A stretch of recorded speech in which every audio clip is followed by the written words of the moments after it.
Good to be here this evening. I don't sound too enthusiastic about it. It's Wednesday, but we're still alive.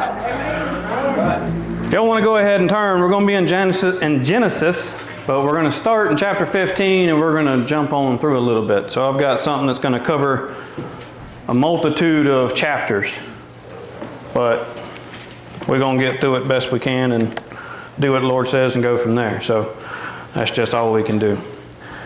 I think everybody's probably heard the song Unanswered Prayers by Garth Brooks, right?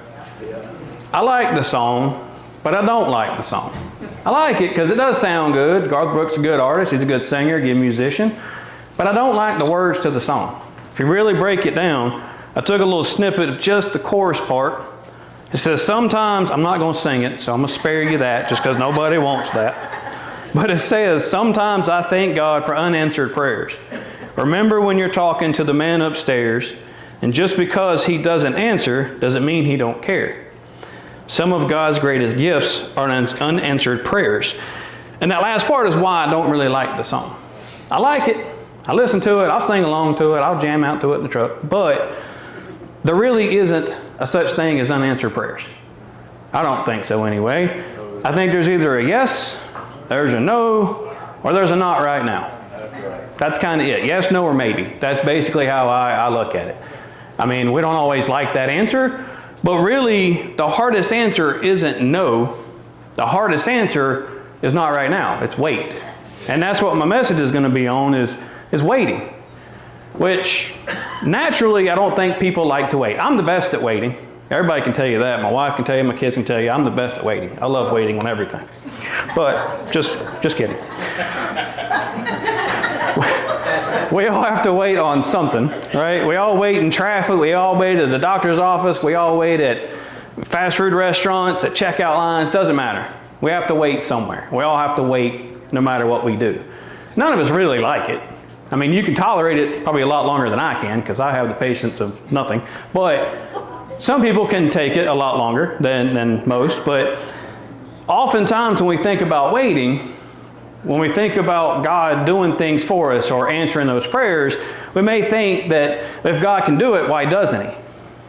We may think that if God promised it, why hasn't it happened yet? Yeah. And if we think that if God loves me, why am I still waiting?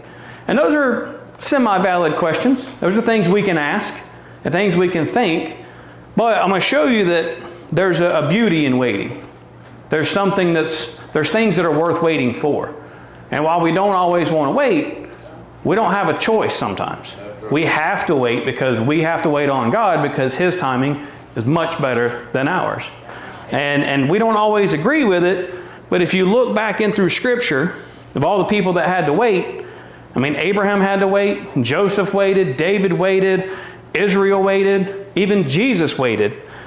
He waited until the fullness of time, in Galatians 4:4. So everybody waits. We all have to wait. We just don't want to, but we should.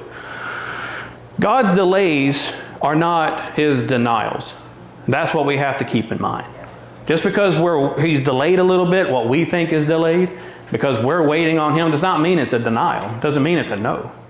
It may seem like it in that moment, but often His waiting room is His classroom. Often when we're sitting and waiting, that's when we're learning. That's when He's teaching. That's when He's instructing us and He's building us into something more than what we already are. So if we look, and you don't have to turn back to this, but if we go back and just some background on this, in Genesis 12, God called Abram. And He promised him a great nation, countless descendants, beautiful land, and many blessings, right? But the problem was that Abram and Sarai had no kids. They had no children, had no descendants, but God promised him all these many descendants. But he didn't have any. He didn't have a single one. So years passed, nothing happened, and by the time we get to where Genesis 15, where we're going to start, Abram was really questioning God's promise. He was questioning, was God going to come through? Was God actually telling the truth? Was something going to happen? He's really starting to doubt and worry. And that happens when we're waiting. We start wondering, where's He at? Because we want it when we want it. We don't want it when He wants it, but we want it when we want it. And, when you think about waiting, there's a couple points I want to bring out with this story, and one of them is waiting tests our faith. Waiting is really, really difficult. But if we look and if you start through here, I'm going to kind of skim through this just because I got so many different chapters we're going to hit and so much of the story. But in the beginning of chapter 15, Abram said, Lord God, what wilt thou give me, seeing I go childless? So he's starting to wonder and he's starting to question, right? The encouraging part to this is he's not just pretending like he's doubting or pretending that he's following. He's actually questioning God directly. He's like, you said I'm going to have all this. Well, where is it? Like, I don't have any descendants. I can't have all this great nation. I can't have all this because I don't have anything to start with. So he's really questioning, where is it at? And I think that's a very valid thing and a very honorable thing. He's not just complaining. He's not just doubting. He's asking God directly, where's it at? Look, what's going on? And that's something that we can really do. We can take our concerns, especially when we're waiting, in those moments, we can take that to God and say, I'm confused. I'm struggling. I need help. I'm tired of waiting. I need help, or I need direction. Or I need to know this is coming through and this is actually going to take place. But God didn't rebuke Abram for having these questions or to having this doubt or having this concern. Instead, God took him outside and he told him to look up toward heaven. Now imagine standing out under all these stars and you see all the stars in the sky and God's kind of pointing this to you. He's not giving him an astronomy lesson. God's not telling him what what the stars mean, but he's trying to tell him, he's giving him a perspective. He's trying to tell him what's to come. He's going to have descendants and nations as much as the stars. He's going to have all this great thing. So he's really trying to show him and trying to instruct him. And in that, Abram saw impossibility. He didn't get it because he's human, right? As great of a man as he was, he's still a human being. He was still struggling. He still didn't see it. What he saw as impossibility, God already saw as fulfillment. Because Abram saw right in front of us, he saw a little bit past his nose, God sees way down there. He sees years from now. He sees way into the future. He's not just looking at the here and now, he's looking at what's to come. Abram's looking at right this minute of what's happening, what's not happening, what am I waiting for, what's happened so far, all these different things. And that's what we, as people, as humans, we think of time or we think of things going on. We think we're waiting forever, but we're really not. It's a quick thing. We're waiting for just a few minutes, but it seems like it may take forever. I mean, you can't even get people these days to wait 5 minutes for a burger in McDonald's, but you can, when you think about how long Abram's waiting, he's waiting for a long time, but we all have these things where we're waiting on a miracle, we're waiting on something to happen. We all get that wanting to find out where God's taken or what he's really doing. Faith isn't believing when everything makes sense. That's not what truth faith is. It does take faith to still believe, but it's not when everything's going your way, everything's coming together, everything's actually working as it should. Faith is believing when nothing seems to be happening. When you're in that waiting moment. When it doesn't seem like God's coming through or things aren't happening. That's where true faith is built. That's where truth faith comes through, is when you have to wait on him and you have to trust him. That's what faith really is. We're trusting in him. We're waiting on him. We're following his timing and his purpose. That's what we're really building that faith. It's not when everything pieces together. Sometimes waiting, and this is what a lot of people out in the world, and a lot of non-Christians or people that want to try and attack, they'll come with this, but sometimes waiting isn't evidence that God has forgotten. Waiting is actually evidence that he's still working. It's just hard to accept that truth. Yes, and people don't want to accept that. They want to accept of why they're still waiting on their miracles, because he's still working on it. And I'm going to kind of get to that in a minute of what he's really working on, but that's where that faith comes in, is that he's working on things. He's not just automatically saying no. He's not automatically shutting it down. Sometimes it is, but sometimes it's just he's working. He's stewing it up, he's building, and it's going to happen when it's supposed to happen because he knows what we don't. Now if we go over to chapter 16, I told you I'm going to skim through this and give you the highlights a little bit so we don't take forever, because I could sit here for an hour and a half and I don't want to move that to y'all because I don't want y'all throwing stuff at me. But when you go to 16, this to me is one of the saddest chapters in the Bible. If you really think about it, it's very, very sad. Sarai has an idea. Essentially, if God hasn't done it yet, maybe we should. That's her solution. That's her idea, right? God hasn't done what he said he's going to do. He hasn't gave you descendants. We can take care of it. Let's do it ourselves. So Abram agrees. That's usually how it goes. Women come up with bad ideas, guys just agree to it. Just kidding, not really. So Hagar comes into the story, right? Hagar comes in, and that's their solution. That's Sarai's solution. It's a shortcut, and not to belittle who Hagar is or to say anything short of her, but she's a shortcut. She's fixing the problem that they see that God isn't solving. And that's what they're using her as. But immediately when that happens, that's when everything gets really complicated. Jealousy comes in. Division comes in. Pain, heartbreak, a lot of bad things come in as soon as Hagar's entered in. When she's brought into the mix, then problems start to develop. What they think is going to fix a problem is going to create a humongous, large, long-lasting problem. A problem really, it's an impatient decision that created consequences that the Middle East still are dealing with today.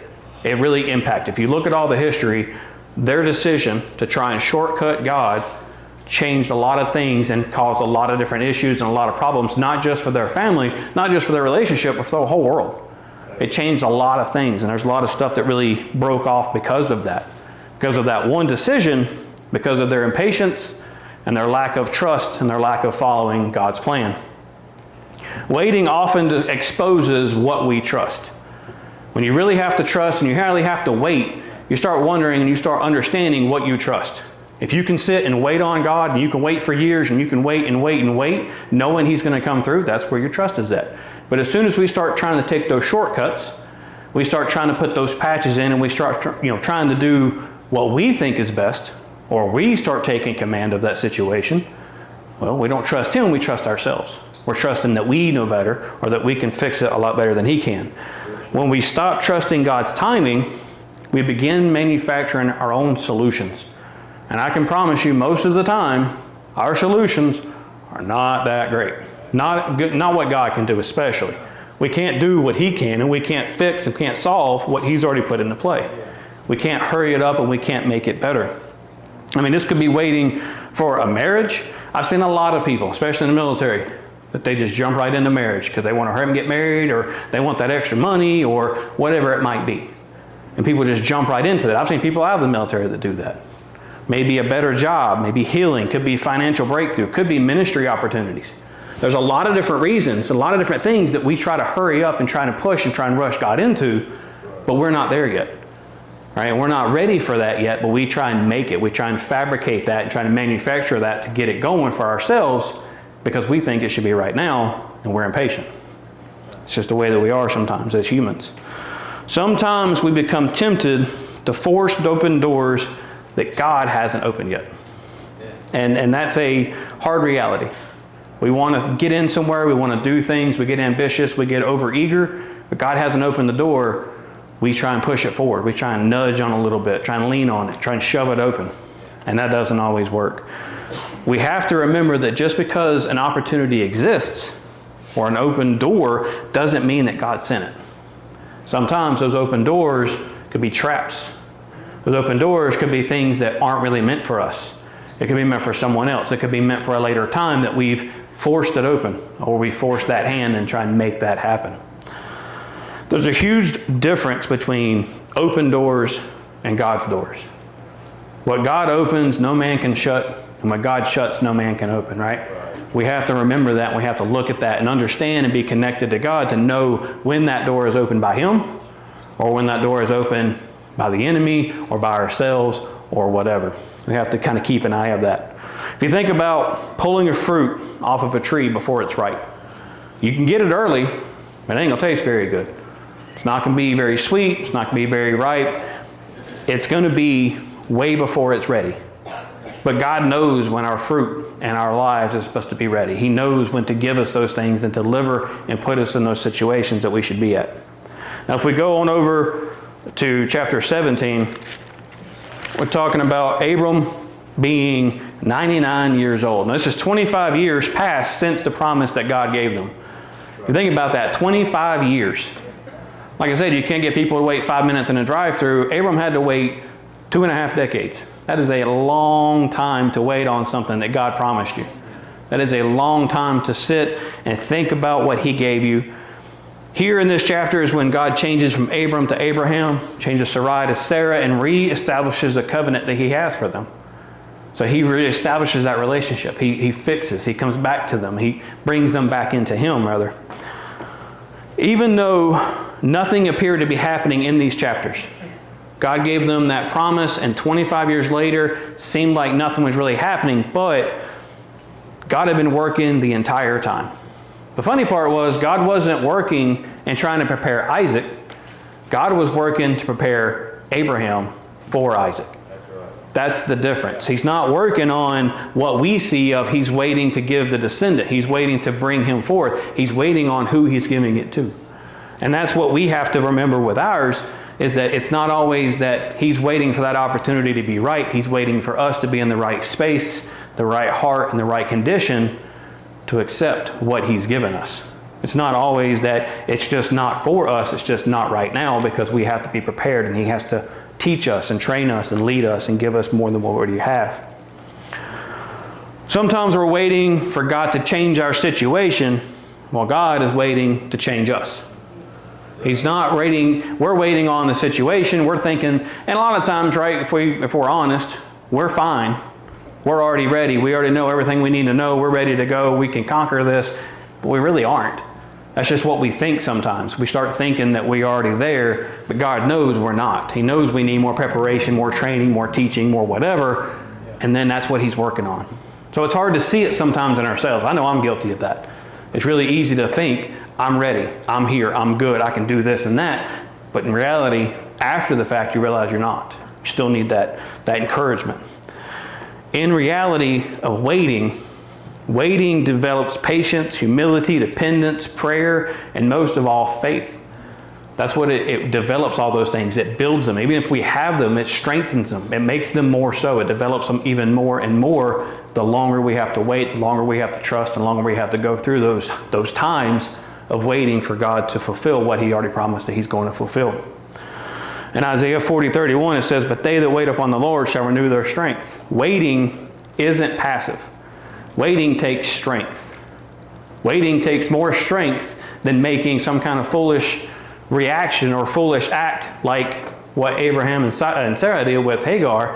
Waiting takes so much more strength to actually stay with that and fulfill that and keep it going. Biblical waiting is active trust. Where when we're actively waiting on God and we're fully committed to waiting on him, that's active trust. We're actively trusting him in those moments that we're waiting. Now, if we skip on over to chapter 21 of Genesis, this includes one of my favorite phrases from the Bible, and that is where it says, "And the Lord visited Sarah, and as he had said. And then the Lord did unto Sarah as he had spoken." And then in verse 2 it says, "At the set time." God did exactly what he said he was going to do, for who he said he was going to do it for, when he said it was going to happen. Right. That's amazing. 25 years that he waited, God, it was just like nothing. It was just like a few seconds to him, a few minutes. But it seems like forever for us. But he still kept that promise. His timing is always perfect. We've seen so many times, there's so many stories, and I can just go through a bunch of different stories in the Bible where God's timing is perfect. But we often think his timing is way behind. But in this, he's not late, he's not early, it's exactly when God intended. Amen. Even though they tried to shortcut, even though they tried to fix it, they tried to do things to speed up the process or take matters in their own hands, that wasn't what God had for them. What God actually had for them happened when it was supposed to. They could have waited. I think it would have still been Isaac in the same exact time. It doesn't matter about Ishmael, and doesn't matter about what they did with Hagar. It matters about what God was doing for his particular reason and purpose. Amen. God keeps every single promise that he ever gives. He doesn't give promises foolishly. He doesn't give them without actually knowing what's going to happen. Remember, he knows what has already happened, what's happening now, what's going to happen later. So it's not a big surprise to him. He's not shocked by any of this stuff. When he gives a promise, he gives it knowing what's going to happen, when it's going to happen, and why it's happening. But if you really think about it, Isaac's birth proves something incredible. that God specializes in the impossible situations. Abram was 100 years old, which is just bonkers and kind of wild. Sarah was 90. It's even more wild. But if you think about somebody that old, it's just basically, to us, to humans, it's impossible. You can't have a kid when you're 190 years old. I mean, that's just doesn't seem like it's even fathomable, right? But divinely, it's perfect. When God puts it into motion, He can do anything He wants to do. He's in control. He's in control of when we're born, in control of when we die, in control of what happens when we're living. He's in control of that. And when He sets it in motion, it doesn't matter how old they are. It matters who done it, who's orchestrating, and who's putting it together. And that is what God, and God's the one doing that. And if we think about connecting this into the rest of the Bible, if you look at Romans chapter 4, you don't have to turn there, but Paul says about Abraham, staggered not at the promise of God through unbelief. So nothing really changed. His circumstance didn't change, but his confidence in God did. Right? When we think about Abraham, his confidence in God completely changed because he knew what was going on. He actually seen what was happening and seen what was actually coming to fruition. Right? You can always see it whenever after it happens. You know, it's kind of hard going through those times.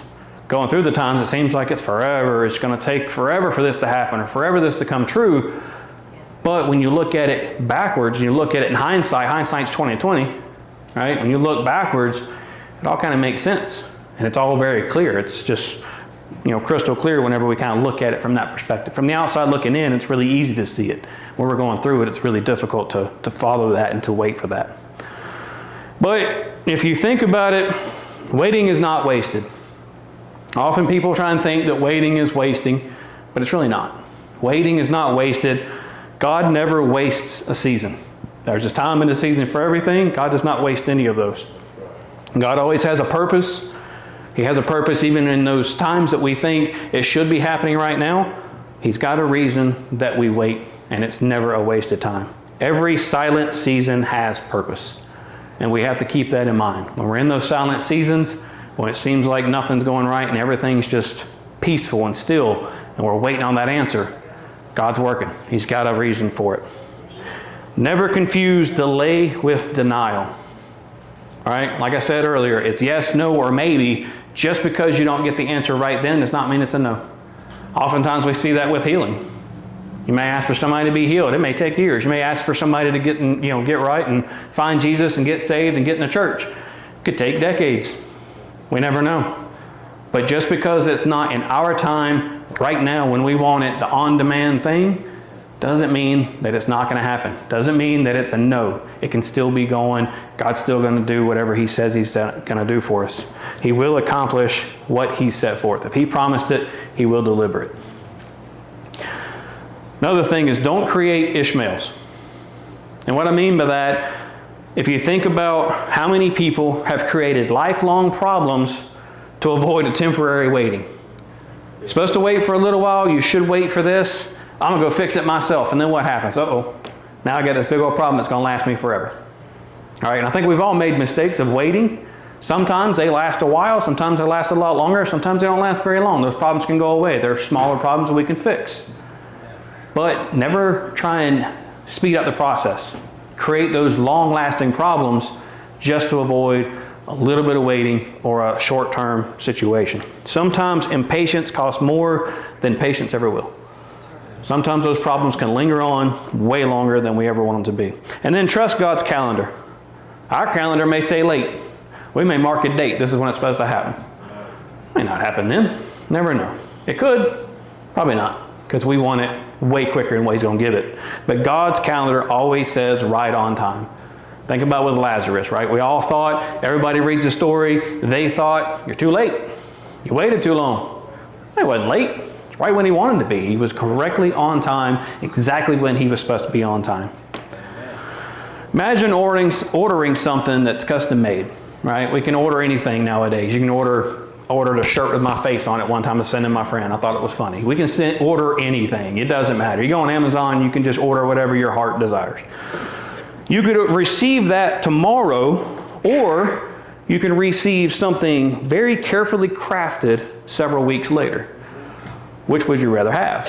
Something you can get real quick and maybe cheap and just not really worth much, or something you have to wait a while that's going to be well put together, well crafted, and exactly what you wanted, exactly what you envisioned. God isn't mass producing our lives. He's fine tuning. He's finely crafting things that are going on, and He's orchestrating it all together at one time in a perfect manner. There's an old saying that you can have it fast, cheap, or good. Pick two, because you're going to be disappointed if you want all three. You're going to get two of the three, and that's it. You can have it fast and cheap, but it ain't going to be very good. So you've got to think about that. What's God doing? He's not doing things cheap. He's not doing things necessarily fast, but He's doing everything good for us because He cares about us and He wants our well-being to be everything in our lives.